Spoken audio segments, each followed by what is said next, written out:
Praise the lord అండి. పరిశుద్ధ గ్రంథము నుండి రాజులు 2వ గ్రంథము 1 అధ్యాయము నుండి 10 అధ్యాయములు ఈ విధముగా వ్రాయబడి ఉన్నవి. 1 అధ్యాయము. అహాబు మరణమైన తరువాత మోయాబీయులు ఇశ్రాయేలు వారి మీద తిరుగబడిరి. అహజ్యా సోమ్రోనులోనున్న తన మేడగది కిటికీలో నుండి క్రిందపడి రోగి అయి, మీరు ఎక్రోను దేవతయగు బయల్జెబూబు నద్దకు పోయి ఈ వ్యాధి పోగొట్టుకొని నేను స్వస్థపడుదునో లేదో విచారించుడని దూతలను పంపగా, యెహోవా దూత తిష్బీయుడైన ఏలీయాతో ఏలాగూ సెలవిచ్చెను. నీవు లేచి షోమ్రోను రాజు పంపిన దూతలను ఎదుర్కొనబోయి ఇట్లనుము, ఇశ్రాయేలు వారిలో దేవుడన్నవాడు లేడనుకొని ఎక్రోను దేవత అయిన బయల్జెబూబు నద్ద మీరు విచారించబోచున్నారా? కాగా యెహోవా సెలవిచ్చినదేమనగా, నీవెక్కిన మంచము మీద నుండి దిగిరాకుండా నీవు నిశ్చయముగా మరణమవుదువు అని ఏలీయా వారితో చెప్పి వెళ్ళిపోయాను. తరువాత ఆ దూతలు రాజునద్దకు వచ్చిరి. మీరెందుకు తిరిగి వచ్చితిరని అతడు వారిని అడుగగా, వారు, ఒక మనుషుడు మాకు ఎదురుపడి మిమ్మును పంపిన రాజునద్దకు తిరిగిపోయి అతనికి ఈ సంగతి తెలియచేయుడి. యెహోవా సెలవిచ్చినదేమనగా, ఇశ్రాయేలులో దేవుడన్నవాడు లేడనుకొని ఎక్రోను దేవతయగు బయల్జెబూబు నద్ద విచారణ చేయుటకు నీవు దూతలను పంపుచున్నావే?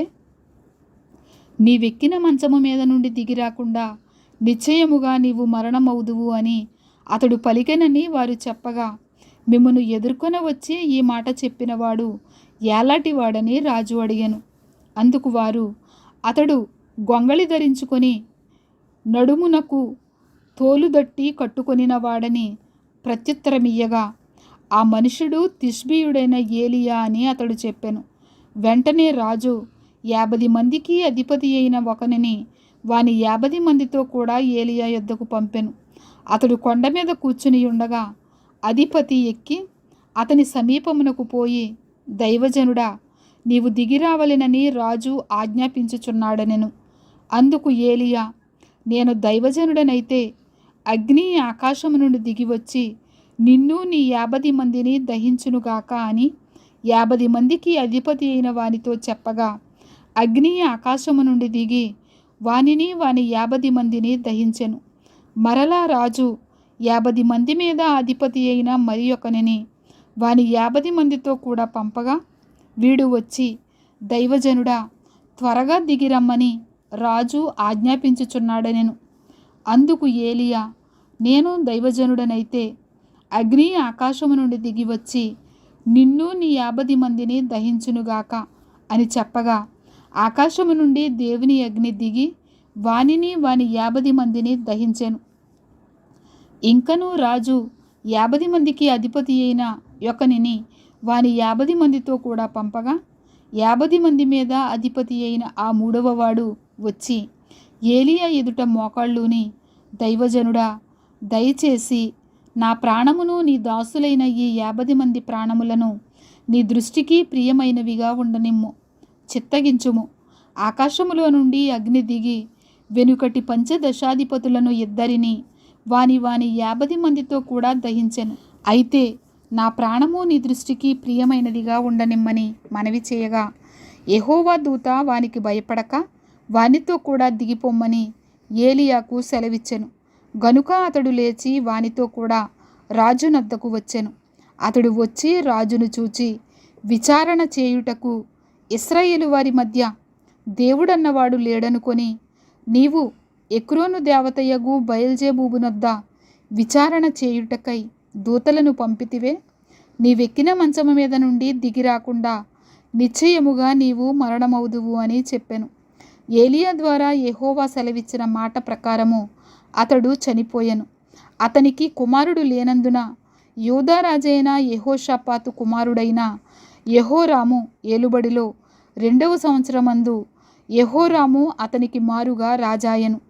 అహజ్యా చేసిన ఇతర కార్యములను గూర్చి ఇశ్రాయేలు రాజుల వృత్తాంతముల గ్రంథమందు వ్రాయబడి ఉన్నది. 2వ అధ్యాయము.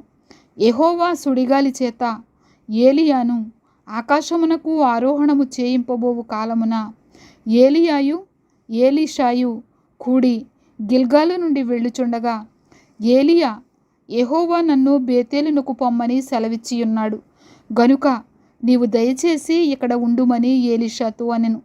ఎలీషా, యెహోవా జీవము తోడు, నీ జీవము తోడు, నేను నిన్ను విడువనని చెప్పగా వారిద్దరును బేతేలునకు ప్రయాణము చేసిరి. బేతేలులో ఉన్న ప్రవక్తల శిష్యులు ఎలీషా యొద్దకు వచ్చి, నేడు యెహోవా నీ యొద్ద నుండి నీ గురువును పరమునకు తీసుకొని పోవునని నీ వెరుగుదువా అని ఎలీషాను అడుగగా అతడు, నేనెరుగుదును, మీరు ఊరకుండుడనెను. పిమ్మట ఏలియా, ఎలీషా, యెహోవా నన్ను యెరికోకు పొమ్మని సెలవిచ్చియున్నాడు గనుక నీవు దయచేసి ఇక్కడ ఉండుమని ఎలీషాతో అనగా అతడు, యెహోవా జీవము తోడు, నీ జీవము తోడు, నేను నిన్ను విడువననెను. గనుక వారిద్దరూ యెరికోకు ప్రయాణము చేసిరి. యెరికోలో ఉన్న ప్రవక్తల శిష్యులు ఎలీషా యొద్దకు వచ్చి, నేడు యెహోవా నీ యొద్ద నుండి నీ గురువును పరమునకు తీసుకొని పోవునని నీ వెరుగుదువా అని ఎలీషాను అడుగగా అతడు, నేనెరుగుదును, మీరు ఊరకుండుడనెను. అంతట ఏలియా, యెహోవా నన్ను యొర్దానునకు పొమ్మని సెలవిచ్చియున్నాడు గనుక నీవు దయచేసి ఇక్కడ ఉండుమని ఎలీషాతో అనగా అతడు, యెహోవా జీవము తోడు, నీ జీవము తోడు, నేను నిన్ను విడువనని చెప్పెను. గనుక వారిద్దరును ప్రయాణమై సాగి వెళ్ళిరి. ప్రవక్తల శిష్యులలో 50 మంది దూరమున నిలిచి చూచుచుండగా వారిద్దరూ యొర్దాను నది దగ్గర నిలిచిరి. అంతట ఏలియా తన దుప్పటి తీసుకొని మడత పెట్టి నీటి మీద కొట్టగా అది యువతలకును అవతలకును విడిపోయెను. గనుక వారిద్దరూ పొడి నేల మీద దాటిపోయిరి. వారు దాటిపోయిన తరువాత ఏలియా ఎలీషాను చూచి, నేను నీ యొద్ద నుండి తీయబడక మునుపు నీ కొరకు నేనేమి చేయకూరదువో దాని నడుగుమని చెప్పగా ఎలీషా, నీకు కలిగిన ఆత్మలో 2 పాళ్ళు నా మీదికి వచ్చినట్లు దయచేయమనెను. అందుకతడు, నీవు అడిగినది కష్టతరముగా ఉన్నది.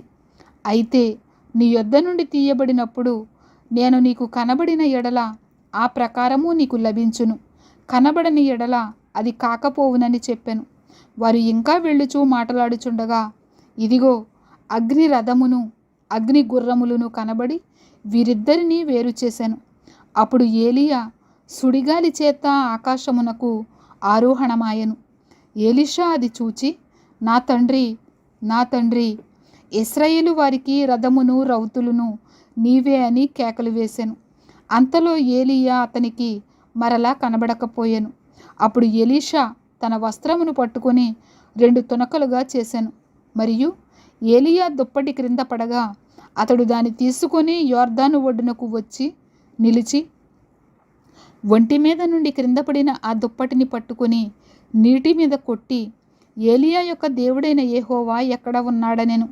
అంతటా ఆ దుప్పటితో నీటిని కొట్టగా అది ఇటు అటు విడిపోయినందున ఎలీషా అవతలి ఒడ్డునకు నడిచిపోయెను.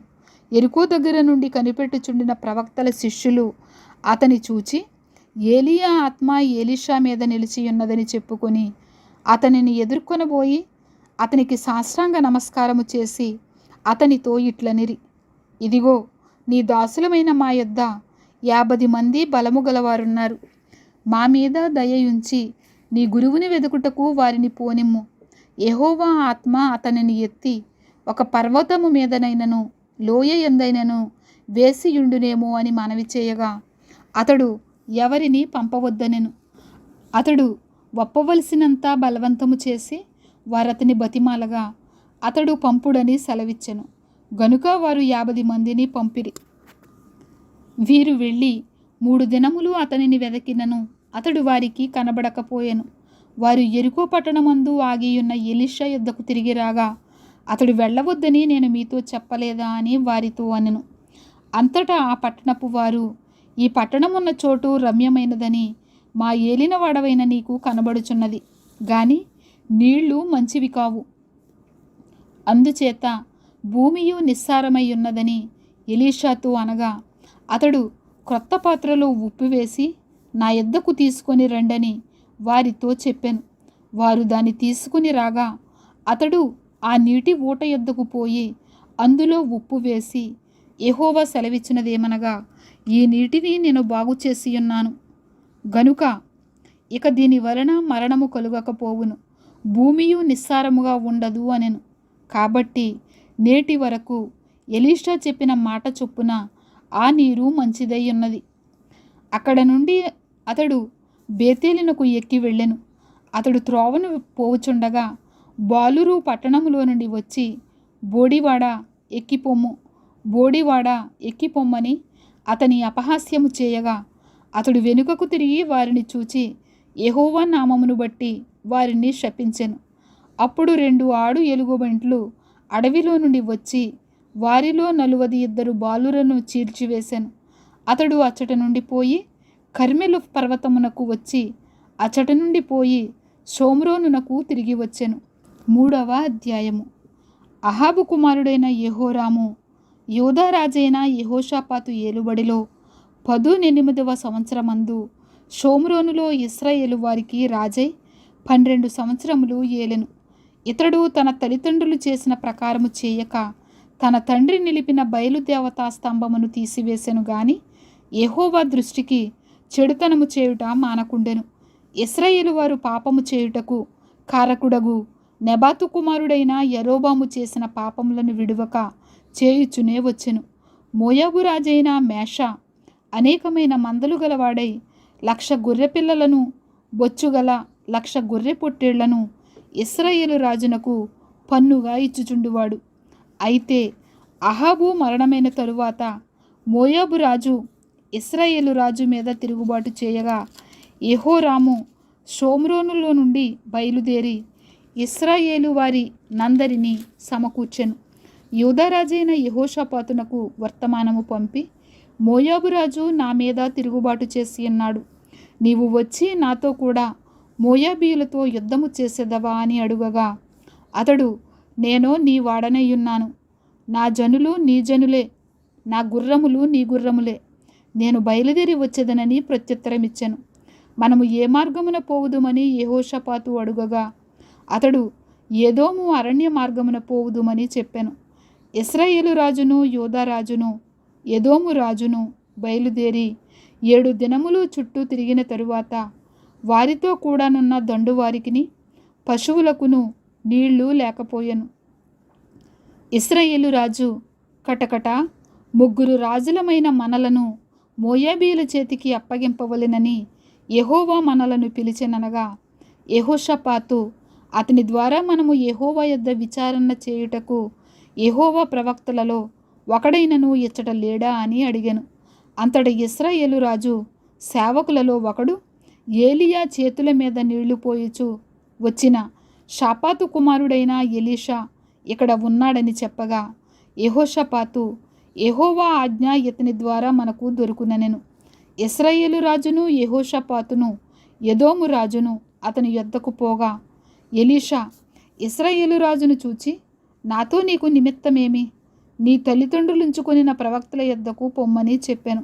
అలాగనవద్దు, మోయాబీల చేతికి అప్పగింపవలెనని యెహోవా రాజులమైన మా 3 పిలిచెనని ఇశ్రాయేలు రాజు అతనితో అనినప్పుడు, ఎలీషా ఇట్లనెను, ఎవని సన్నిధిని నేను నిలువబడి ఉన్నానో ఇశ్రాయేలు దేవుడైన ఆ యెహోవా జీవము తోడు, యూదా రాజైన యెహోషాపాతును నేను గౌరవము చేయని ఎడల నిన్ను చూచుటకైనను లక్ష్యపెట్టుటకైనను ఒప్పకపోదును.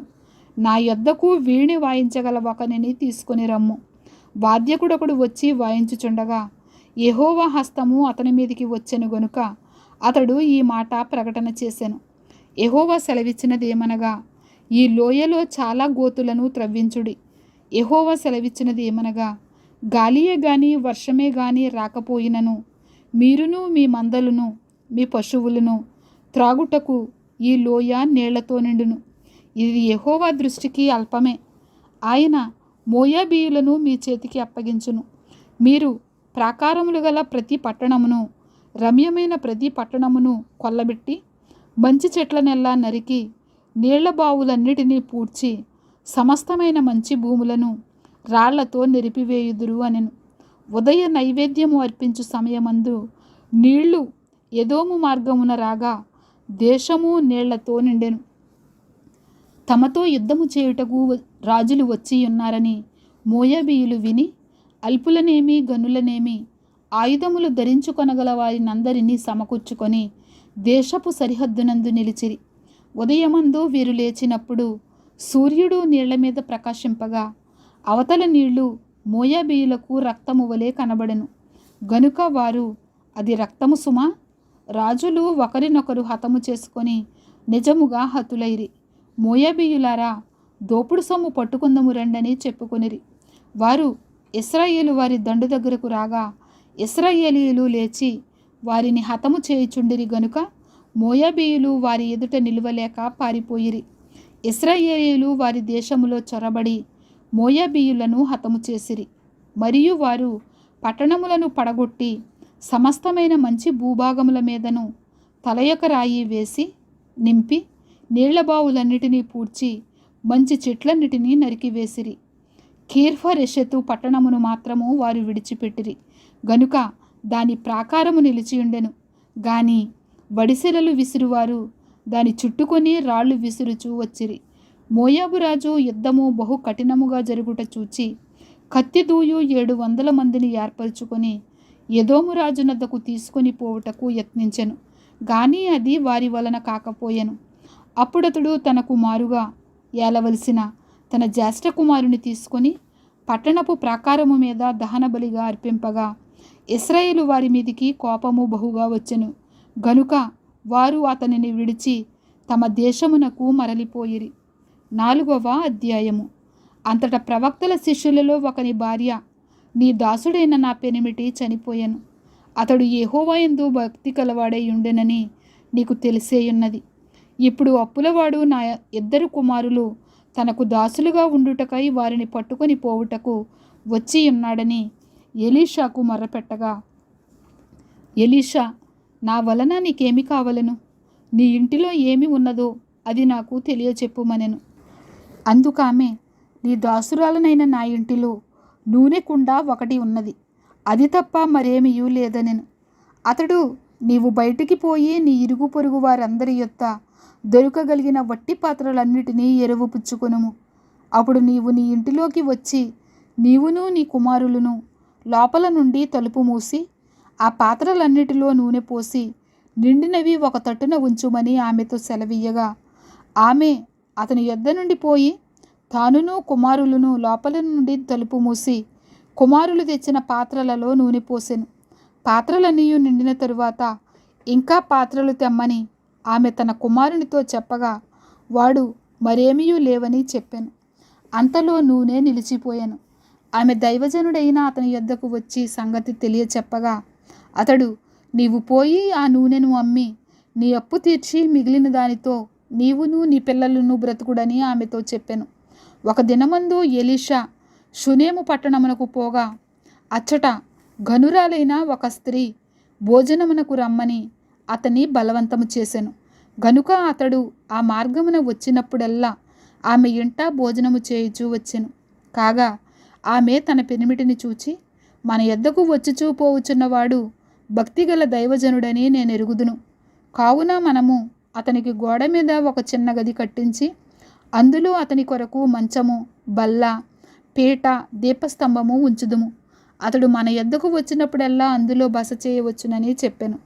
ఆ తరువాత అతడు అక్కడికి ఒకనొక దినమున వచ్చి ఆ గదిలో చొచ్చి అక్కడ పరుండెను. పిమ్మట అతడు తన దాసుడైన గేహజీని పిలిచి, ఈ షూనేమీయురాలిని పిలువమనగా వాడు ఆమెను పిలిచెను. ఆమె వచ్చి అతని ముందర నిలవబడినప్పుడు అతడు, నీవు ఇంత శ్రద్ధాభక్తులు మా యందు కనుపరిచితివి, నీకు నేనేమి చేయవలెను? రాజుతోనైనను సైన్యాధిపతితోనైనను నిన్ను గూర్చి నేను మాటలాడవలెనని కోరుచున్నావా అని అడుగుమని గేహజీకి ఆజ్ఞ ఇయ్యగా వాడు ఆ ప్రకారము ఆమెతో అనెను. అందుకామె, నేను నా స్వజనులలో కాపురమున్నానెను. ఎలీషా ఆమె నేనేమి చేయగోరుచున్నదని వానిని అడుగగా గేహజీ, ఆమెకు కుమారుడు లేడు మరియు ఆమె పెనిమిటి ముసలివాడని అతనితో చెప్పాను. అందుకతడు ఆమెను పిలువమనగా వాడు ఆమెను పిలిచెను. ఆమె వచ్చి ద్వారమందు నిలువగా ఎలీషా, మరుసటి ఏటా ఈ ఋతువున నీ కౌగిట కుమారుడుండునని ఆమెతో అనెను. ఆమె ఆ మాట విని, దైవజనుడవైన నా ఏలినవాడా, అలాగు పలుకవద్దు, నీ దాసురాలనైన నాతో అబద్ధమాడవద్దనెను.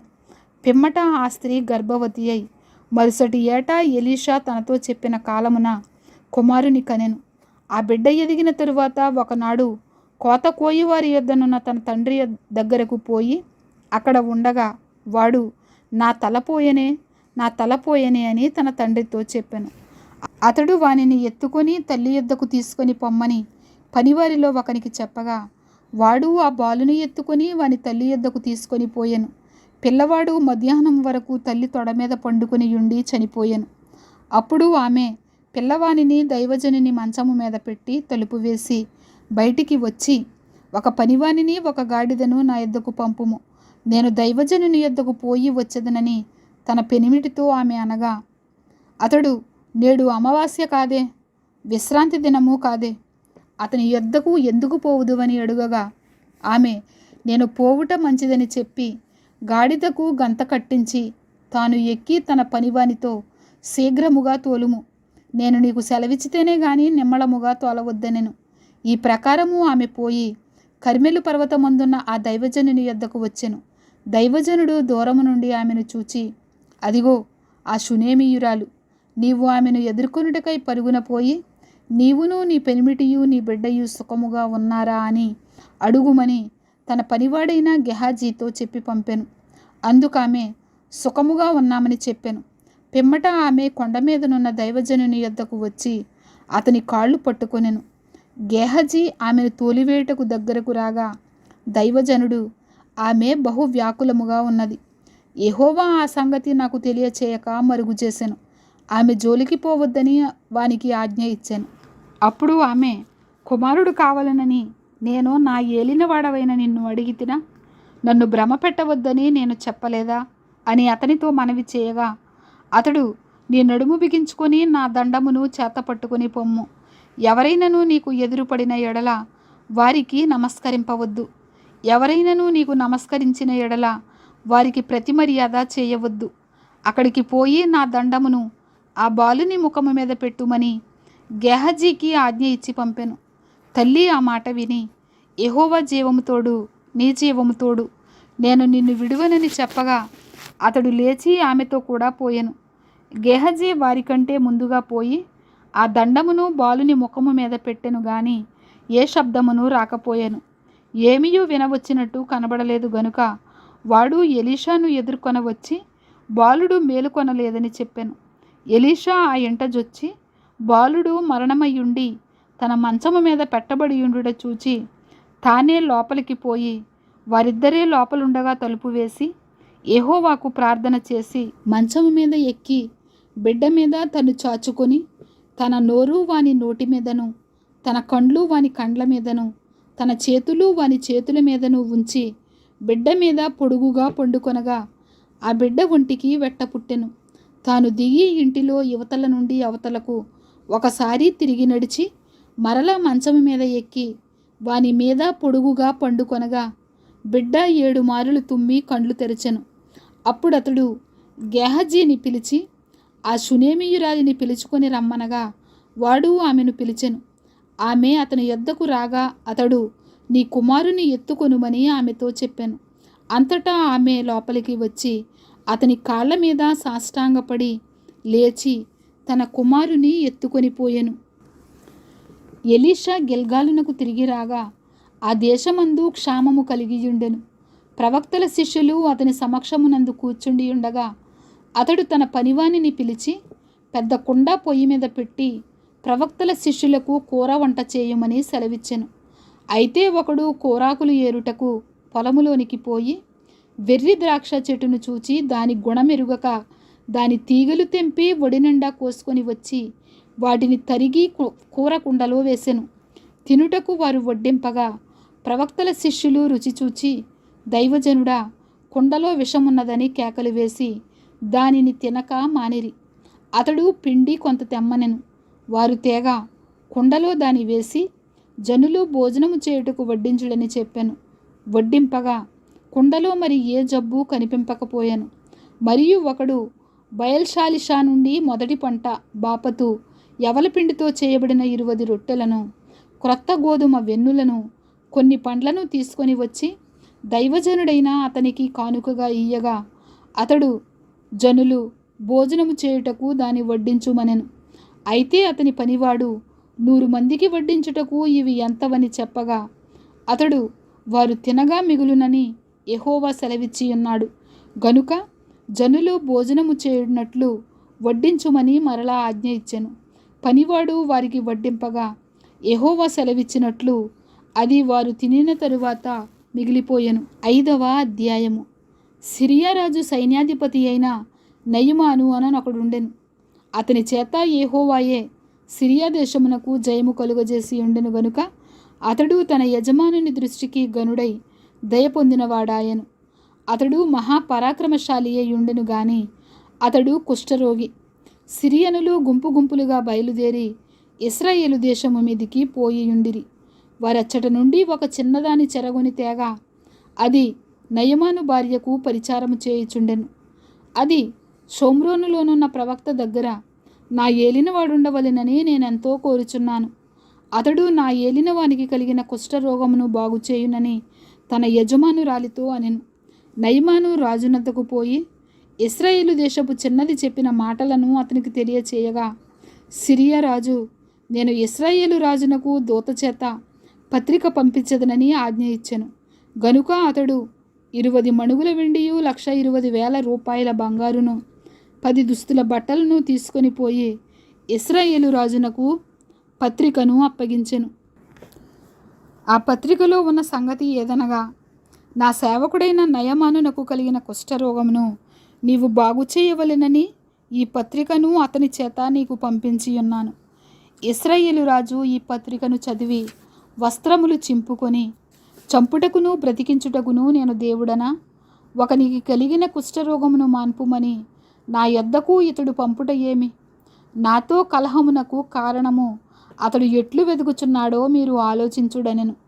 ఇశ్రాయేలు రాజు తన వస్త్రమును చింపుకొనిన సంగతి దైవజనుడైన ఎలీషాకు వినబడినప్పుడు అతడు నీ వస్త్రములు నీవెందుకు చింపుకొంటివి?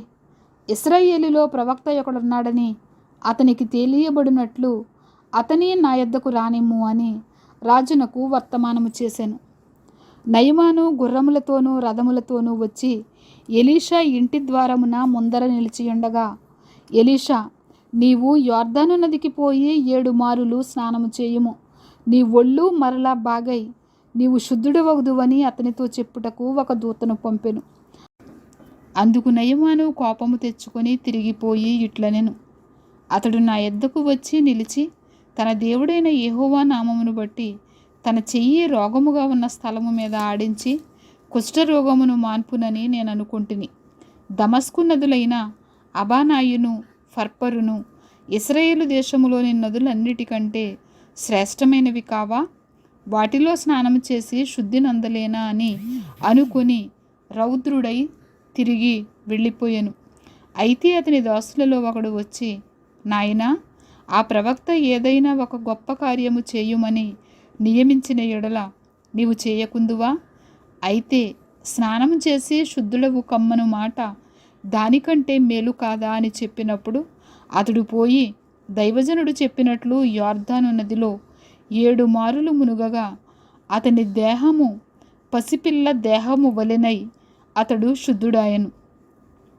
అప్పుడతడు తన పరివారంతో కూడా దైవజనుని దగ్గరకు తిరిగి వచ్చి అతని ముందర నిలిచి, చిత్తగించుము, ఇశ్రాయేలులో ఉన్న దేవుడు తప్ప లోకమంతటి యందును మరి ఒక దేవుడు లేడని నేనెరుగుదును.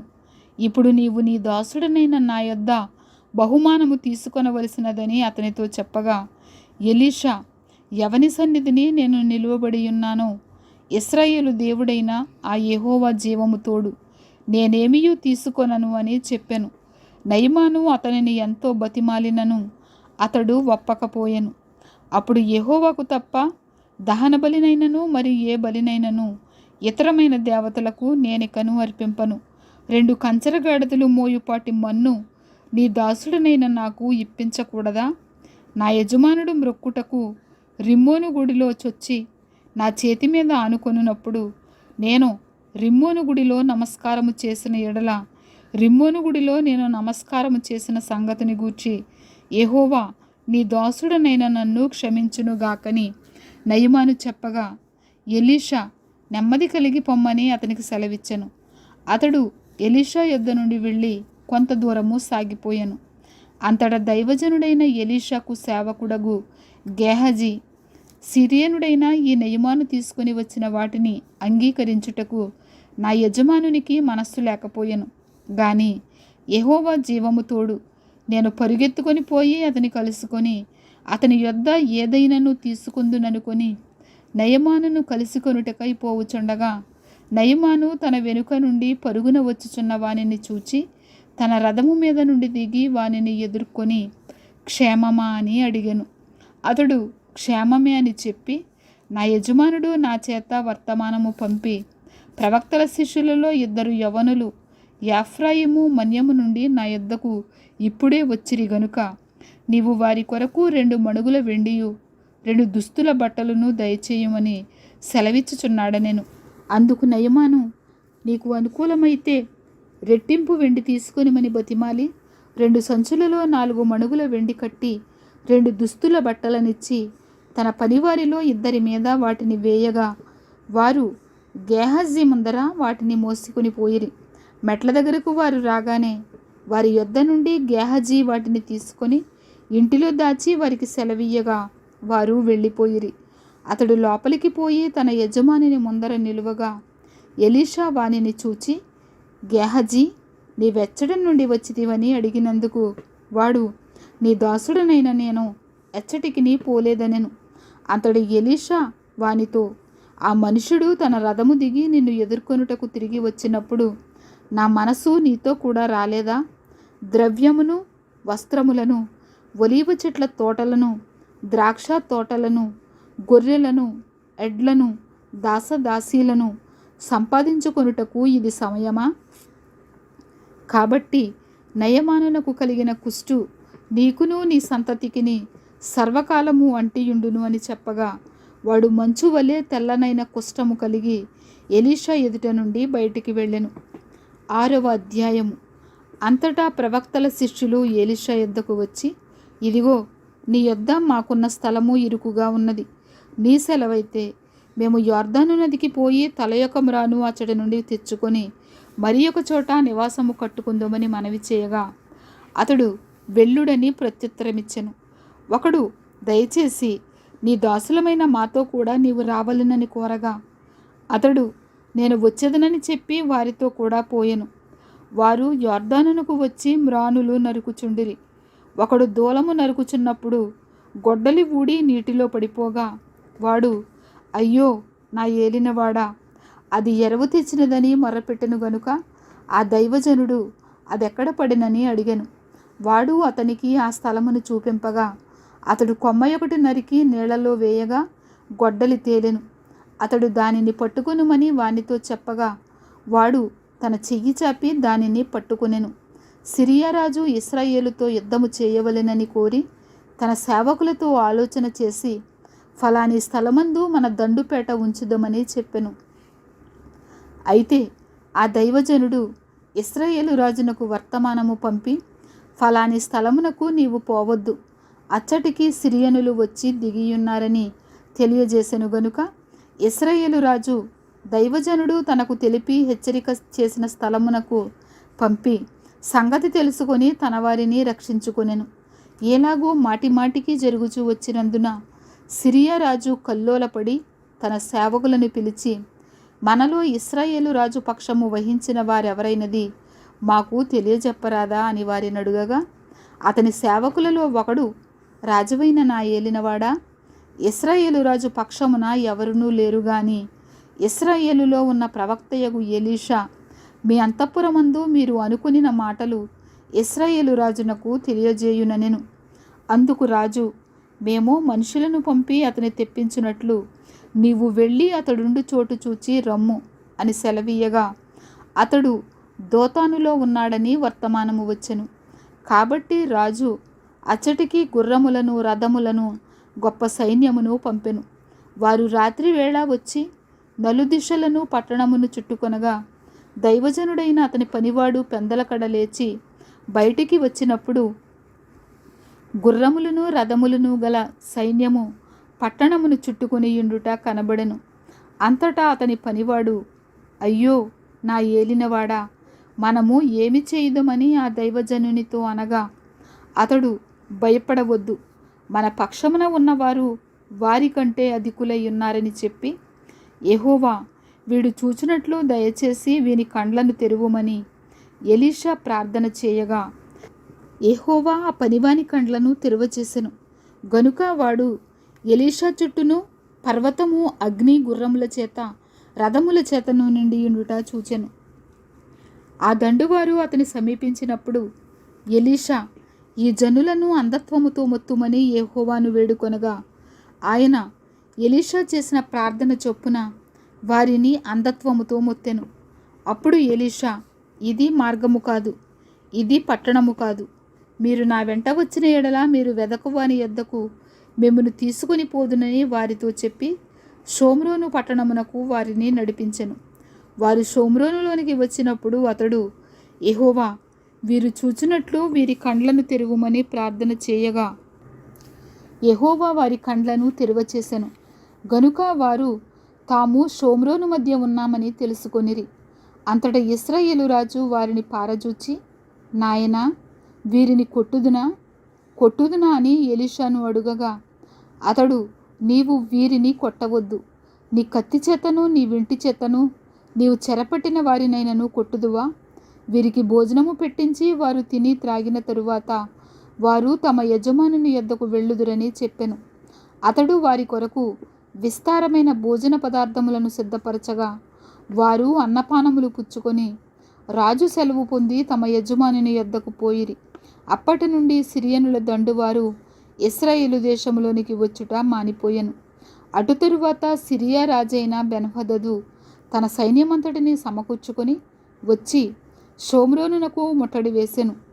అప్పుడు షోమ్రోనులో గొప్ప క్షామము కలిగి ఉండగా గాడిద యొక్క తల 80 రూపాయలకును అరపావు పావురపు రెట్ట 5 రూపాయలకును అమ్మబడెను. వారు అంత కఠినముగా ముట్టడి వేసి ఉండిరి. అంతట ఇశ్రాయేలు రాజు పట్టణపు ప్రాకారము మీద సంచారము చేయగా ఒక స్త్రీ రాజును చూచి, రాజువైన నా ఏలినవాడా, సహాయము చేయమని కేకలు వేయుట విని, యెహోవా నీకు సహాయము చేయనిది నేనెక్కడ నుండి నీకు సహాయము చేయుదును?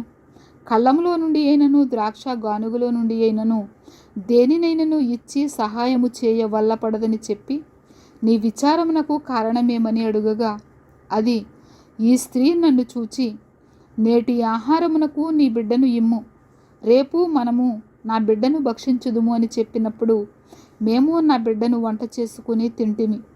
అయితే మరునాటి యందు నేను దాన్ని చూచి, నేటి ఆహారమునకు నీ బిడ్డను ఇమ్మని అడిగితిని గాని అది తన బిడ్డను దాచిపెట్టినని చెప్పెను. రాజు ఆ స్త్రీ మాటలు విని తన వస్త్రములను చింపుకొని ఇంకా ప్రాకారము మీద నడిచిపోవుచుండగా జనులు అతనిని తేరి చూచినప్పుడు లోపల అతని ఒంటి మీద గోనెపట్ట కనబడెను. తరువాత రాజు, షాపాతు కుమారుడైన ఎలీషా యొక్క తల ఈ దినమున అతని పైన నిలిచియున్న ఎడల దేవుడు నాకు గొప్ప అపాయము కలుగజేయునుగాక అనెను. అయితే ఎలీషా తన ఎంట కూర్చుని ఉండగా పెద్దలను అతనితో కూడా కూర్చుండి ఉన్నప్పుడు రాజు ఒక మనిషిని పంపెను. ఆ పంపబడిన వాడు ఎలీషా దగ్గరకు రాకమునిపే అతడు ఆ పెద్దలను చూచి, ఈ నరహంతకుని కుమారుడు నా తలను కొట్టివేయుటకు ఒకని పంపియున్నాడని మీకు తెలిసినదా? మీరు కనిపెట్టియుండి ఆ దూత రాగా వాడు లోపలికి రాకుండా తలుపుతో వానిని వెలుపలికి తోసి తలుపు మూసివేయుడి. వాని యజమానుని కాళ్ళ చప్పుడు వాని వెనుక వినబడును గదా అని వారితో చెప్పుచుండగా ఆ దూత అతని యొద్దకు వచ్చెను. అంతట రాజు, ఈ కీడు యెహోవా వలనైనది, నేను ఇక ఎందుకు యెహోవా కొరకు కనిపెట్టి ఉండవలెననెను. 7వ అధ్యాయము. అప్పుడు ఎలీషా రాజుతో ఇట్లనెను, యెహోవా మాట ఆలకించుము. యెహోవా సెలవిచ్చినదేమనగా, రేపు ఈ వేళకు షోమ్రోను ద్వారమందు రూపాయి 1 ఒక మానిక సన్నని పిండియు, రూపాయి 1 2 మానికల యవలును అమ్మబడును. అందుకు ఎవరి చేతి మీద రాజు ఆనుకొని ఉండెనో ఆ అధిపతి, యెహోవా ఆకాశమందు కిటికీలు తెరిచినను అలాగు జరుగునా అని దైవజనునికి ప్రత్యుత్తరమియ్యగా, అతడు నీవు కనులరా దానిని చూచెదవు గాని దానిని తినకుందువని అతనితో చెప్పాను. అప్పుడు పట్టణపు గుమ్మమునొద్ద 4 కుష్ఠరోగులుండగా వారు ఒకరినొకరు చూచి, మనము చచ్చిపోవు వరకు ఇచ్చట ఎందుకు కూర్చుండవలెను? పట్టణములోనికి పోవుదమనుకుంటిమా? పట్టణమందు క్షామమున్నందున అచ్చట చచ్చిపోదుము. ఇచ్చట ఊరక కూర్చున్నను ఇచ్చటను చచ్చిపోదుము. పదండి, సిరియనుల దండుపేటలోనికి పోవుదము రండి. వారు మనలను బ్రతుకనిచ్చిన ఎడల బ్రతుకుదుము, మనలను చంపిన చత్తుము అని చెప్పుకొని సంధ్య చీకటి యందు సిరియనుల దండుపేటలోనికి పోవలనని లేచి సిరియనుల దండు వెలుపలి భాగమునద్దకు రాగా అచ్చట ఎవరునూ కనబడకపోయిరి. యెహోవా రథముల ధ్వనియు గుర్రముల ధ్వనియు గొప్ప సమూహపు ధ్వనియు సిరియనుల దండునకు వినబడినట్లు చేయగా వారు మన మీదికి వచ్చుటకై ఇశ్రాయేలు రాజు హిత్తీయుల రాజులకును ఐగుప్తీయుల రాజులకును బత్తెమిచ్చి ఉన్నాడని సిరియనులు ఒకరితో ఒకరు చెప్పుకొని లేచి తమ గుడారములలోనైనను గుర్రములలోనైనను గాడిదలలోనైనను దండుపేటలో ఉన్న వాటిలోనైనను ఏమీయూ తీసుకొనకయే తమ ప్రాణములు రక్షించుకొనుట చాలుననుకొని సంధ్య చీకటిని ఉన్నది ఉన్నట్లుగా పేట విడిచి పారిపోయియుండిరి. కాబట్టి ఆ కుష్ఠరోగులు దండుపేట వెలుపటి భాగమునద్దకు వచ్చి ఒక గుడారము చొచ్చి భోజనపానములు చేసి అచ్చట నుండి వెండి బంగారములను బట్టలను ఎత్తుకొని పోయి దాచిపెట్టి తిరిగి వచ్చి మరి ఒక గుడారము జొచ్చి అచ్చట నుండి సొమ్ము ఎత్తుకొని పోయి దాచిపెట్టిరి. వారు, మనము చేయునది మంచి పని కాదు. నేటి దినము శుభవర్తమానము గల దినము, మనము ఊరుకొననేలా? తెల్లవారు వరకు మనము ఇచ్చట ఉండిన ఎడల ఏదైనా ఒక అపాయము మనకు సంభవించును గనుక మనము వెళ్ళి రాజు ఇంటి వారితో సంగతి తెలియజెప్పుదము రండని ఒకరితోనొకరు చెప్పుకొని వచ్చి పట్టణపు ద్వారపాలకుని పిలిచి, మేము సిరియనుల దండుపేటకు పోతిమి. అచ్చట ఏ మనిషియు కనబడలేదు, మనిషి చప్పుడైనను లేదు. కట్టబడిన గుర్రములను కట్టబడిన గాడిదలను ఉన్నవి గాని గుడారముల దగ్గర ఎవరునూ లేరని వానితో అనగా వాడు ద్వారపాలకుని పిలిచెను. వారు లోపలనున్న రాజు ఇంటి వారితో ఆ సమాచారము తెలియజెప్పగా రాజు రాత్రి యందు లేచి తన సేవకులను పిలిచి, సిరియనులు మనకు చేసిన దానిని నేను మీకు చూపింతును. మనము ఆకలితో ఉన్న సంగతి వారికి తెలిసి ఉన్నది గనుక వారు పట్టణములో నుండి బయటకు వచ్చిన ఎడల మనము వారిని సజీవులనుగా పట్టుకొని పట్టణమందు ప్రవేశింపగలమని యోచన చేసి పేట విడిచి పొలములోనికి పోయి పొంచియున్నారని వారితో అనెను. అప్పుడు అతని సేవకులలో ఒకడు ఏలాగు మనవి చేసెను, ఇంతకుముందు ఇశ్రాయేలు వారలలో బహుమంది మనుషులు లయమైపోయిరి గదా, ఇక 5 లయమైపోవుట అబ్బురమా? నీకు అనుకూలమైన ఎడల పట్టణమందు మిగిలియున్న రౌతులలో 5 తీసుకొని పోనిమ్ము, మనము వారిని పంపి చూచెదమని చెప్పెను. వారు జోడు రథములను వాటి గుర్రములను తీసుకొనగా సిరియనుల సైన్యము వెనుక పోయి చూచి రండని రాజు వారికి సెలవిచ్చి పంపెను. కాబట్టి వారు వారి వెనుక యొర్దాను నది వరకు పోయి సిరియనులు తొందరగా పోవచ్చు పోయినంత లెక్క పారవేసిన వస్త్రములను సామానులను చూచి ఆ దూతలు తిరిగి వచ్చి రాజుతో సంగతి తెలియచెప్పగా జనులు బయలుదేరి సిరియనుల దండుపేటను దోచుకొనిరి. కాబట్టి యెహోవా మాట చొప్పున రూపాయి 1ంటికి 1 మానిక సన్నని పిండియు 2 మానికల యవలును అమ్మబడెను. ఎవని చేతి మీద రాజు ఆనుకొని ఉండెనో ఆ అధిపతి ఆ ద్వారమున నిలవబడుటకు నిర్ణయింపబడగా రాజు దైవజనుని యొద్దకు వచ్చినప్పుడు ఆ దైవజనుడు అతనితో చెప్పిన ప్రకారము ద్వారమందు జనులు త్రొక్కుడు చేత అతడు మరణమాయెను. మరియు రూపాయి 1ంటికి 2 మానికల యవలును రూపాయి 1ంటికి 1 మానిక సన్నని పిండియు రేపు ఈ వేళప్పుడు షోమ్రోనులో అమ్మబడునని దైవజనుడు రాజుతో చెప్పిన మాట నెరవేరెను. ఆ అధిపతి, యెహోవా ఆకాశమందు కిటికీలు తెరిచినను ఇది జరుగునా అని ఆ దైవజనునితో చెప్పగా అతడు, నీవు కన్నులారా చూచెదవు గాని దానిని తినకపోదువని ఆ అధిపతితో చెప్పాను. జనులు ద్వారమందు అతనిని త్రొక్కగా అతడు మరణమాయెను. గనుక ఆ మాట ప్రకారము అతనికి సంభవించెను. 8వ అధ్యాయము. ఒకనాడు ఎలీషా తాను బ్రతికించిన బిడ్డకు తల్లి అయిన ఆమెను పిలిచి, యెహోవా క్షామకాలము రప్పింపబోచున్నాడు, 7 సంవత్సరములు దేశములో క్షామము కలుగునని చెప్పి, నీవు లేచి నీవును నీ ఇంటివారును ఎచ్చట ఉండుట అనుకూలమో అచ్చటికి పోవుడనగా, ఆ స్త్రీ లేచి దైవజనుని మాట చొప్పున చేసి తన ఇంటివారిని తోడుకొని ఫిలిస్తీన్ల దేశమునకు పోయి 7 సంవత్సరములు అక్కడ వాసము చేసెను. అయితే ఆ 7 సంవత్సరములు గతించిన తరువాత ఆ స్త్రీ ఫిలిస్తీన్ల దేశములో నుండి వచ్చి తన ఇంటిని గూర్చియు భూమిని గూర్చియు మనవి చేయుటకై రాజు నద్దకు పోయెను. రాజు దైవజనుని పనివాడగు గేహజీతో మాటలాడి, ఎలీషా చేసిన గొప్ప కార్యములన్నిటినీ నాకు తెలియజెప్పుమని ఆజ్ఞ ఇచ్చియుండెను. అతడు ఒక మృతునికి ప్రాణము తిరిగి రప్పించిన సంగతి వాడు రాజునకు తెలియజెప్పుచుండగా, ఎలీషా బ్రతికించిన బిడ్డ తల్లి తన ఇంటిని గూర్చియు భూమిని గూర్చియు రాజుతో మనవి చేయవచ్చెను. అంతటా గేహజీ, నా ఏలినవాడవైన రాజా, ఆ స్త్రీ ఇదే, మరియు ఎలీషా తిరిగి బ్రతికించిన ఈమె బిడ్డ వీడే అని చెప్పగా, రాజు ఆ స్త్రీని అడిగినప్పుడు ఆమె అతనితో సంగతి తెలియచెప్పెను. కాబట్టి రాజు ఆమె పక్షముగా ఒక అధిపతిని నియమించి ఆమె సొత్తు యావత్తును, ఆమె దేశము విడిచినప్పటి నుండి నేటి వరకు భూమి ఫలించిన పంట యావత్తును ఆమెకు మరలా ఇమ్మని సెలవిచ్చెను.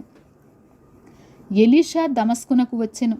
ఆ కాలమున సిరియా రాజైన బెన్హదదు రోగి అయ్యుండి, దైవజనుడైన అతడు ఇక్కడికి వచ్చియున్నాడని తెలుసుకుని హజాయేలుని పిలిచి, నీవు ఒక కానుకను చేతపట్టుకుని దైవజనుడైన అతనిని ఎదుర్కొనబోయి, ఈ రోగము పోయి నేను బాగుపడుదునా లేదా అని అతని ద్వారా యెహోవా యొద్ద విచారణ చేయుమని ఆజ్ఞ ఇచ్చి పంపెను.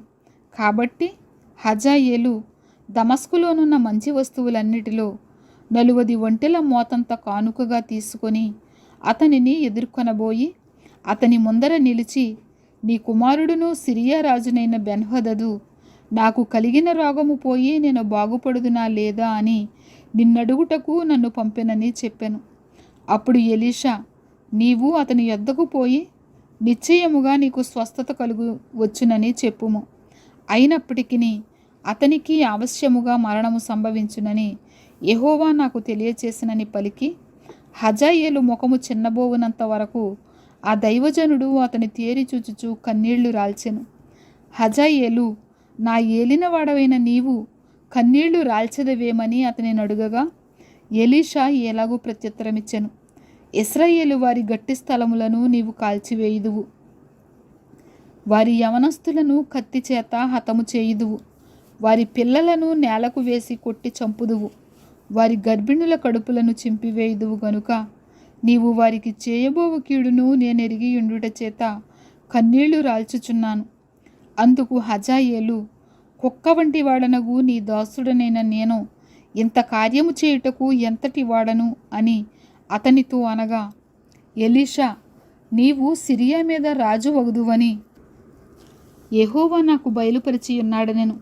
అతడు ఎలీషాను విడిచి వెళ్ళి తన యజమానుని యొద్దకు రాగా, అతడు, ఎలీషా నీతో చెప్పినదేమని అడుగగా, అతడు, నిజముగా నీవు బాగుపడుదువని అతడు చెప్పెననెను. అయితే మరునాడు హజాయేలు ముదుగుబట్ట తీసుకొని నీటిలో ముంచి రాజు ముఖము మీద పరచగా అతడు చచ్చెను. అప్పుడు హజాయేలు అతనికి మారుగా రాజాయెను. ఆహాబు కుమారుడును ఇశ్రాయేలు వారికి రాజునైన యెహోరాము ఏలుబడిలో 5వ సంవత్సరమందు యెహోషాపాతు యూదారాజయ్యుండగా, యూదారాజైన యెహోషాపాతు కుమారుడైన యెహోరాము ఏలనారంభించెను. అతడు ఏలనారంభించినప్పుడు 32 ఏండ్ల వాడైయుండి యెరూషలేమందు 8 సంవత్సరములు ఏలెను. ఇతడు ఆహాబు కుమార్తెను పెండ్లి చేసుకొని ఉండెను గనుక ఆహాబు కుటుంబీకుల వలనే ఇతడును ఇశ్రాయేలు రాజులు ప్రవర్తించినట్లు ప్రవర్తించుచు యెహోవా దృష్టికి చెడుతనము జరిగించెను. అయినను యెహోవా సదాకాలము తన సేవకుడగు దావీదునకును అతని కుమారులకును దీపము నిలిపెదనని మాట ఇచ్చియుండెను గనుక అతని జ్ఞాపకము చేత యూదాను నశింపచేయుటకు ఆయనకు మనస్సు లేకపోయెను. ఇతని దినములలో ఎదోమీయులు యూదారాజునకు ఇక లోబడుట మాని అతని మీద తిరుగుబాటు చేసి తమ మీద ఒకని రాజుగా నియమించుకొనినందున యెహోరాము తన రథములన్నిటినీ తీసుకొని పోయి జాయీరు అను స్థలమునకు వచ్చి రాత్రివేళ లేచి తన చుట్టూనున్న ఎదోమీయులను రథముల మీది అధిపతులను హతము చేయగా జనులు తమ తమ గుడారములకు పారిపోయిరి. అయితే నేటి వరకు ఎదోమీయులు తిరుగుబాటు చేసి యూదావారికి లోబడకయే ఉన్నారు. మరియు ఆ సమయమందు లెబ్నా పట్టణమును తిరగబడెను. యెహోరాము చేసిన ఇతర కార్యములను గూర్చియు అతడు చేసిన దాని అంతటిని గూర్చియు యూదారాజుల వృత్తాంతముల గ్రంథమందు వ్రాయబడి ఉన్నది. యెహోరాము తన పితరులతో కూడా నిద్రించి తన పితరుల సమాధిలో దావీదుపురమునందు పాతిపెట్టబడెను. అతని కుమారుడైన అహజ్యా అతనికి మారుగా రాజాయెను. అహాబు కుమారుడును ఇశ్రాయేలు రాజునైన యెహోరాము ఏలుబడిలో 12వ సంవత్సరమందు యోధారాజైన యెహోరాము కుమారుడైన అహజ్యా ఏలనారంభించెను. అహజ్యా ఏలనారంభించినప్పుడు 22 ఏండ్లవాడయ్యుండి యెరూషలేములో 1 సంవత్సరము ఏలెను. అతని తల్లి పేరు అతల్య. ఈమె ఇశ్రాయేలు రాజైన ఒమ్రీ కుమార్తె. అతడు అహాబు కుటుంబీకుల ప్రవర్తనను అనుసరించుచు వారి వలనే యెహోవా దృష్టికి చెడుతనము జరిగించెను. అతడు అహాబు ఇంటివారికి అల్లుడు. అతడు అహాబు కుమారుడైన యెహోరాముతో కూడా రామోత్గిలాదునందు సిరియా రాజైన హజాయేలుతో యుద్ధము చేయ బయలుదేరగా సిరియనులు యెహోరామును గాయపరిచిరి.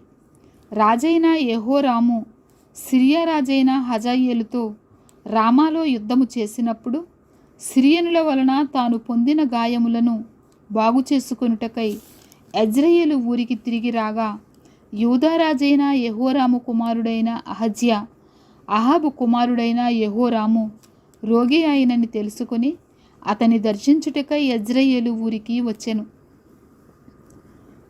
9వ అధ్యాయము. అంతట ప్రవక్తయగు ఎలీషా ప్రవక్తల శిష్యులలో ఒకరిని పిలువనంపించి అతనితో ఇట్లనెను, నీవు నడుము బిగించుకొని ఈ తైలపు గిన్నె చేతపట్టుకుని రామోత్గిలాదునకు పోయి అచ్చట ప్రవేశించినప్పుడు నింషికి పుట్టిన యెహోషాపాతు కుమారుడైన యేహూ ఎక్కడ ఉన్నాడని తెలుసుకొని అతని దర్శించి అతని సహోదరుల మధ్య నుండి అతనిని చాటుగా రప్పించి లోపలి గదిలోనికి అతనిని పిలుచుకొని పోయి తైలపు గిన్నె తీసుకొని అతని తల మీద తైలము పోసి, నేను నిన్ను ఇశ్రాయేలు మీద పట్టాభిషక్తునిగా చేసితనని యెహోవా సెలవిచ్చుచున్నాడని అతనితో చెప్పి, ఆలస్యం చేయక తలుపు తీసి పారిపోము. యవనుడైన ఆ ప్రవక్త పోవలెనని బయలుదేరి రామోత్గిలాదునకు వచ్చినప్పటికీ సైన్యాధిపతులు కూర్చునియుండిరి. అప్పుడు అతడు, అధిపతి, నీకొక సమాచారము తెచ్చితినని చెప్పగా యేహూ ఇందరిలో అది ఎవరిని గూర్చినదని అడుగగా అతడు, అధిపతి, నిన్ను గూర్చినదే అనెను. అందుకు యేహూ లేచి ఇంటిలో ప్రవేశించెను. అప్పుడు ఆ యవనుడు అతని తల మీద తైలము పోసి అతనితో ఇట్లనెను, ఇశ్రాయేలు దేవుడైన యెహోవా సెలవిచ్చినదేమనగా, యెహోవా జనులైన ఇశ్రాయేలు వారి మీద నేను నిన్ను పట్టాభిషక్తునిగా చేయుచున్నాను. కాబట్టి నా సేవకులైన ప్రవక్తలను హతము చేసిన దానిని బట్టియు యెహోవా సేవకులందరినీ హతము చేసిన దానిని బట్టియు యెజెబెలునకు ప్రతీకారము చేయునట్లు నీవు నీ యజమానుడైన అహాబు సంతతి వారిని హతము చేయుము. అహాబు సంతతి వారందరూ నశింతురు. అల్పులలోనేమి గనులలోనేమి అహాబు సంతతిలో ఏ పురుషుడును ఉండకుండా అందరినీ నిర్మూలము చేయుము. నెబాతు కుమారుడైన యరొబాము కుటుంబీకులను అహీయ కుమారుడైన బయెషా కుటుంబీకులను నేను అప్పగించినట్లు అహాబు కుటుంబీకులను నేను అప్పగించుదును. యెజెబెలు పాతిపెట్టబడక యెజ్రెయేలు భూభాగమందు కుక్కల చేత తినివేయబడును. ఆ యవనుడు ఈ మాటలు చెప్పి తలుపు తీసి పారిపోయెను. యేహూ బయలుదేరి తన యజమానుని సేవకుల యొద్దకు రాగా ఒకడు, ఏమి సంభవించినది? ఆ వెర్రివాడు నీ యొద్దకు వచ్చిన హేతువేమని అతనిని అడుగగా అతడు, వానిని వాని మాటలు మీరెరిగే ఉన్నారని చెప్పెను. కాబట్టి వారు, అదంతయు వట్టిది, జరిగిన దానిని మాకు తెలియజెప్పుమనగా అతడిట్లనెను, నేను నిన్ను ఇశ్రాయేలు మీద పట్టాభిషక్తునిగా చేయుచున్నానని యెహోవా సెలవిచ్చుచున్నాడని అతడు నాతో చెప్పెను. అంతటా వారు అతి వేగిరముగా తమ తమ వస్త్రములను పట్టుకొని మెట్ల మీద అతని క్రింద పరిచి బాకా ఊదించి ఏహూ రాజయ్యున్నాడని చాటించిరి. ఈ ప్రకారము నింషికి పుట్టిన యెహోషాపాతు కుమారుడైన ఏహూ యెహోరాము మీద కుట్ర చేశాను. అప్పుడు యెహోరామును ఇశ్రాయేలు వారందరూ సిరియా రాజైన హజాయేలును ఎదిరించుటకై రామోత్గిలాదు దగ్గర కావలియుండిరి. అయితే యెహోరాము సిరియా రాజైన హజాయేలుతో యుద్ధము చేయుచుండగా సిరియనుల వలన తాను పొందిన గాయములను బాగు చేసుకొనుటకై యెజ్రెయేలు ఊరికి తిరిగి వచ్చియుండెను. అంతట ఏహూ, నీకు అనుకూలమైతే ఈ సంగతి తెలియబడకుండునట్లు ఈ పట్టణములో నుండి ఎవనినైనను యెజ్రెయేలు ఊరికి తప్పించుకొని పోనీయకుమని ఆజ్ఞ ఇచ్చి రథము ఎక్కి యెజ్రెయేలు ఊరిలో యెహోరాము మంచము పట్టియుండగా అచ్చటికి పోయెను. మరియు యోధా రాజైన అహజ్యా యెహోరామును దర్శించుటకై అచ్చటికి వచ్చియుండెను. యెజ్రెయేలు గోపురము మీద కావలివాడు నిలిచియుండి యెహూతో కలిసి వచ్చుచున్న సైన్యమును చూచి, సైన్యం ఒకటి నాకు కనబడుచున్నదని తెలియజెప్పగా యెహోరాము ఒక రౌతును పిలిచి, వారిని ఎదుర్కొనబోయి సమాధానముగా వచ్చుచున్నారా అని అడుగుమని చెప్పి పంపుమని వానితో సెలవిచ్చెను. కాబట్టి ఒకడు గుర్రమెక్కిపోయి అతనిని ఎదుర్కొని సమాధానముగా వచ్చుచున్నారా అని అడుగుమని రాజు నన్ను పంపెననగా, ఏహూ, సమాధానంతో నీకేమి పని? నీవు నా వెనుకకు తిరుగు రమ్మని వానితో చెప్పగా ఆ కావలివాడు పంపబడినవాడు వారిని కలుసుకొనెను గాని తిరిగి రాక నిలిచినని సమాచారము తెలిపెను. రాజు రెండవ రౌతును పంపగా వాడు వారి యొద్దకు వచ్చి సమాధానముగా వచ్చుచున్నారా అని అడుగుమని రాజు నన్ను పంపెననగా, యెహూ, సమాధానముతో నీకేమి పని? నా వెనుకకు తిరిగి రమ్మని వానితో చెప్పెను. అప్పుడు కావలివాడు వీడును వారిని కలుసుకొని తిరిగి రాక నిలిచెను. మరియు అతడు వెర్రి తోలడము తోలుచున్నాడు గనుక అది నింషి కుమారుడైన ఏహూ తోలడము వలనే ఉన్నదనెను. రథము సిద్ధము చేయుమని యెహోరాము సెలవీయగా వారు అతని రథము సిద్ధము చేసిరి. అప్పుడు ఇశ్రాయేలు రాజైన యెహోరామును యూదా రాజైన అహజ్యాయును తమ తమ రథములనెక్కి యెహూను కలియబోయి యెజ్రెయేలీయుడైన నాబోతు భూభాగమందు అతనిని ఎదుర్కొనిరి. అంతటా యెహోరాము యెహూను చూచి, యెహూ, సమాధానమా అని అడుగగా ఏహూ, నీ తల్లి అయిన యెజెబెలు జారత్వములను చిల్లంగితనములను ఎంత అపరిమితమై ఉండగా సమాధానం ఎక్కడ నుండి వచ్చుననెను. యెహోరాము రథము త్రిప్పి అహజ్యా, ద్రోహము జరుగుచున్నదని అహజ్యాతో చెప్పి పారిపోయాను. అప్పుడు యెహూ తన బలము కొలది విల్లు ఎక్కుపెట్టి యెహోరామును భుజముల మధ్య కొట్టగా బాణము అతని గుండె గుండా దూసిపోయెను గనుక అతడు తన రథమునందే ఒరిగెను. కాగా ఏహూ తన అధిపతి అయిన బెద్కరును పిలిచి ఇట్లనెను, అతని ఎత్తి యెజ్రెయేలీయుడైన నాబోతు భూభాగమందు పడవేయము. మనమిద్దరమును అతని తండ్రి అయిన ఆహాబు వెనుక గుర్రములెక్కి వచ్చినప్పుడు యెహోవా అతని మీద ఈ శిక్ష మోపిన సంగతి జ్ఞాపకము చేసుకొనుము. అప్పుడు యెహోవా సెలవిచ్చినది ఏమనగా, నిశ్చయముగా నాబోతు రక్తమును వాని కుమారుల రక్తమును నిన్నటి దినమున నేను చూచితిని గనుక ఈ భూభాగమందు నేను దానికి ప్రతీకారము చేయుదును. ఇదే యెహోవా వాక్కు. కాబట్టి నీవు యెహోవా మాట చొప్పున అతని ఎత్తి ఈ భూభాగమందు పడవేయుము అనెను. యూదా రాజైన అహజ్యా జరిగిన దాన్ని చూచి వనములోని నగరి మార్గముగా పారిపోయెను. అయినను ఏహూ అతని తరిమి రథమునందు అతని హతము చేయుడని ఆజ్ఞ ఇచ్చెను గనుక వారు ఇబ్లెయాము దగ్గరనున్న గూరునకు పోవు మార్గమందు అతని కొట్టగా అతడు మెగిద్దోకు పారిపోయి అచ్చట మరణమాయెను. అప్పుడు అతని సేవకులు అతనిని రథము మీద వేసి యెరూషలేమునకు తీసుకొని పోయి దావీదుపురమందు అతని పితరుల సమాధిలో అతన్ని పాతిపెట్టిరి. అహజ్యా అహాబు కుమారుడైన యెహోరాము ఏలుబడిలో 11వ సంవత్సరమందు యోదాను ఏలనారంభించెను. ఏహూ యెజ్రెయేలు ఊరికి వచ్చిన సంగతి యెజెబెలునకు వినబడెను గనుక ఆమె తన ముఖమునకు రంగు పూసుకొని శిరోభూషణములు ధరించుకొని కిటికీలో నుండి కనిపెట్టి చూచుచుండగా ఏహూ గుమ్మము ద్వారా ప్రవేశించెను. ఆమె అతనిని చూచి, నీ యజమానుని చంపినవాడా, జిమ్రీ వంటివాడా, నీవు సమాధానముగా వచ్చుచున్నావా అని అడుగగా అతడు తల ఎత్తి కిటికీ తట్టు చూచి నా పక్షమందున్న వారెవరని అడుగగా 2-3 పరిచారకులు పైనుండి తొంగి చూసిరి. దీనిని క్రింద పడద్రోయుడని అతడు చెప్పగా వారు దానిని క్రిందికి పడద్రోసినందున దాని రక్తములో కొంత గోడ మీదను గుర్రముల మీదను చిందెను, మరియు గుర్రముల చేత అతడు దానిని త్రొక్కించెను. అతడు లోపల ప్రవేశించి అన్నపానములు చేసిన తరువాత ఆ శాపగ్రస్తురాలు రాజకుమార్తె, గనుక మీరు వెళ్ళి దానిని కనుగొని పాతిపెట్టుడని ఆజ్ఞ ఇయ్యగా వారు దానిని పాతిపెట్టబోయిరి. అయితే దాని కపాలమును పాదములను అరచేతులను తప్ప మరి ఏమీయూ కనబడలేదు. వారు తిరిగి వచ్చి అతనితో ఆ సంగతి తెలియజెప్పగా అతడిట్లనెను, ఇది యెజెబెలని ఎవరునూ గుర్తుపట్టకుండా యెజ్రెయేలు భూభాగమందు కుక్కలు యెజెబెలు మాంసమును తినును. యెజెబెలు యొక్క కళేబరము యెజ్రెయేలు భూభాగమందున్న పెంట వలె నుండును అని తన సేవకుడును తిష్బీయుడునగు ఏలియా ద్వారా యెహోవా సెలవిచ్చిన మాట చొప్పున ఇది జరిగెను. 10వ అధ్యాయము. షోమ్రోనులో అహాబునకు 70 మంది కుమారులుండిరి. ఏహూ వెంటనే తాకీదులు వ్రాయించి షోమ్రోనులో ఉండు యెజ్రెయేలు అధిపతులకును పెద్దలకును అహాబు పిల్లలను పెంచిన వారికిని పంపి ఆజ్ఞ ఇచ్చినది ఏమనగా, మీ యజమానుని కుమారులు మీ యొద్దన్నారు, మరియు మీకు రథములను గుర్రములను ప్రాకారము గల పట్టణమును ఆయుధ సామాగ్రియును కలవు గదా. కాబట్టి ఈ తాకీదు మీకు ముట్టిన వెంటనే మీ యజమానుని కుమారులలో ఉత్తముడును తగినవాడునైన ఒకని కోరుకొని తన తండ్రి సింహాసనము మీద అతనిని ఆసీనునిగా చేసి మీ యజమానుని కుటుంబీకుల పక్షమున యుద్ధమాడుడి.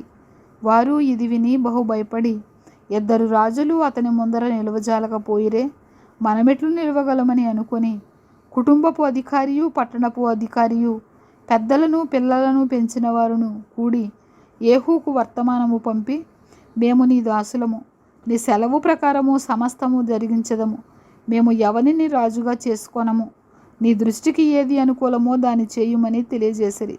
అప్పుడు అతడు 2వ తాకీదు వ్రాయించి, మీరు నా పక్షమున ఉండి నా మాట వినుటకు ఒప్పుకొనిన ఎడల మీ యజమానుని కుమారుల తలలను తీసుకొని రేపు ఈ వేళకు యెజ్రెయేలునకు నా ఎద్దుకు రండని ఆజ్ఞ ఇచ్చాను. 70 మంది రాజకుమారులను వారిని పెంచిన పట్టణపు పెద్దల యొద్ద ఉండిరి. కావున ఆ తాకీదు తమకు ముట్టినప్పుడు వారు 70 మంది రాజకుమారులను పట్టుకొని చంపి వారి తలలను గంపలలో పెట్టి యెజ్రెయేలులోనున్న అతని యొద్దకు పంపిరి. దూత అతని యొద్దకు వచ్చి రాజకుమారుల తలలు తెచ్చితిమని చెప్పగా అతడు ఉదయము వరకు ద్వారము బయట స్థలమందు వాటిని 2 కుప్పలుగా వేయించుడనెను.